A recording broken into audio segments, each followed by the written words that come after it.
আসসালামু আলাইকুম, স্বাগতম জানাচ্ছি বিবিসি নিউজ আন্তর্জাতিক সংবাদে। শুরুতেই সংবাদ শিরোনাম, এরপর বিস্তারিত।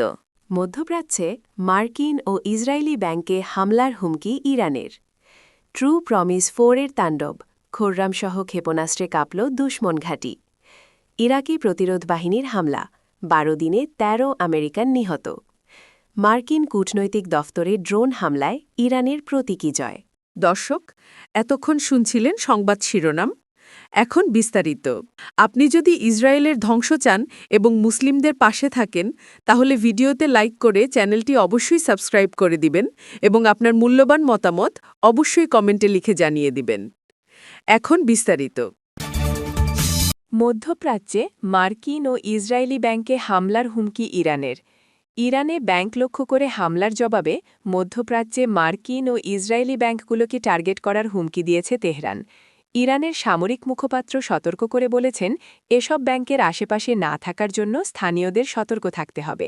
ইরানের শীর্ষ যৌথ সামরিক কমান্ড বা খাতাম আল আনবিয়ার একজন মুখপাত্র হুমকি দিয়েছেন যে ইরানে একটি ব্যাংক লক্ষ্যবস্তু হওয়ার প্রতিক্রিয়ায় দেশটি ওই অঞ্চলে ইসরায়েলি ও মার্কিন ব্যাংকগুলোকে টার্গেট করবে। ইরানের রাষ্ট্রীয় বার্তা সংস্থা ইরনা জানায়, ইব্রাহিম জুলফাগারি সতর্ক করে বলেছেন, এই অঞ্চলের মানুষদের ব্যাংকগুলোর 1 কিলোমিটার ব্যাসার্ধের মধ্যে থাকা উচিত নয়। জুলফাগারি বলেন, শত্রু আমাদের মার্কিন ও ইসরায়েলের অর্থনৈতিক কেন্দ্র এবং ব্যাংকগুলোকে লক্ষ্য করার স্বাধীনতা দিয়েছে। ট্রু প্রমিস 4 এর তাণ্ডব, খোররাম শাহর ক্ষেপণাস্ত্রে কাঁপল দুশমন ঘাঁটি। ইরান ট্রু প্রমিস 4 অভিযানের নতুন ঢেউয়ে খোররাম শাহর ক্ষেপণাস্ত্রে দিয়ে ইসরায়েল ও মার্কিন ঘাঁটিতে 3 ঘণ্টার তীব্র হামলা চালানোর দাবি করেছে। যুদ্ধ শুরুর পর থেকে সবচাইতে ভয়ঙ্কর এবং ভারী হামলা চালিয়েছে Iran. Islamic revolutionary guard corps বা আইআরজিসি জানায়, তাদের ট্রু প্রমিস 4 অভিযানের 37 নম্বর ঢেউ ছিল এযাবৎকালের সবচাইতে শক্তিশালী অপারেশন। পৈঠ লাইলাতুল কাদার এবং হজরত আলী রায়ের শাহাদত বার্ষিকীর রাতে ইয়া আলী ইবনে আবি তালিব স্লোগান দিয়ে এই হামলা শুরু হয়।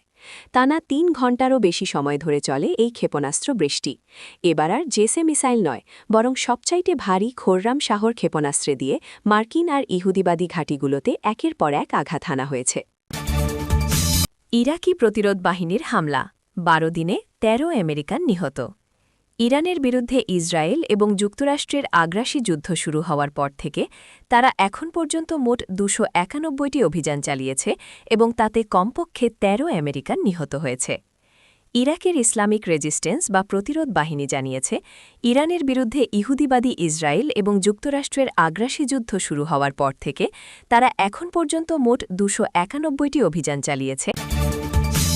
মার্কিন কূটনৈতিক দফতরে ড্রোন হামলায় ইরানের প্রতীকী জয়। বাগদাদে মার্কিন কূটনৈতিক কেন্দ্রের ড্রোন হামলার পর মধ্যপ্রাচ্যে উত্তেজনা আরও বেড়েছে। এই সংঘাতে যুক্তরাষ্ট্রের কূটনৈতিক স্থাপনাগুলোর নিরাপত্তা নিয়ে নতুন উদ্বেগ তৈরি হয়েছে। ইরাকের রাজধানী বাগদাদে অবস্থিত যুক্তরাষ্ট্রের একটি বড় কূটনৈতিক কেন্দ্রে ড্রোন হামলা চালানো হয়েছে। ওয়াশিংটন পোস্ট বুধবার এক প্রতিবেদনে জানিয়েছে, গত মঙ্গলবার এই হামলাটি হয়।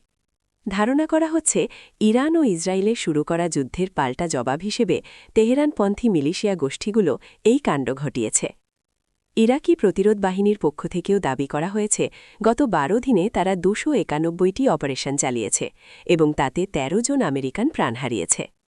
ওয়াশিংটন পোস্টের খবরে বলা হয়েছে, রিয়াদের দূতাবাসের ওপরতলায় থাকা সিআইএ স্টেশনে ড্রোন হামলা চালানোকে ইরানের জন্য বড় প্রতীকী জয় হিসেবে দেখা হচ্ছে। ওয়াশিংটন পোস্টের তথ্য অনুযায়ী বাগদাদ ডিপ্লোম্যাটিক সাপোর্ট সেন্টার লক্ষ্য করে 6টি ড্রোন ছোড়া হয়েছিল। এর মধ্যে 5টি ড্রোন আকাশে থাকা অবস্থাতেই ধ্বংস করা গেলেও একটি ড্রোন সরাসরি ওই কম্পাউন্ডে আঘাত হানে। হামলার সময় কেন্দ্রের লোকজনকে তড়িঘড়ি নিরাপদ আশ্রয়ে যেতে বলা হয়।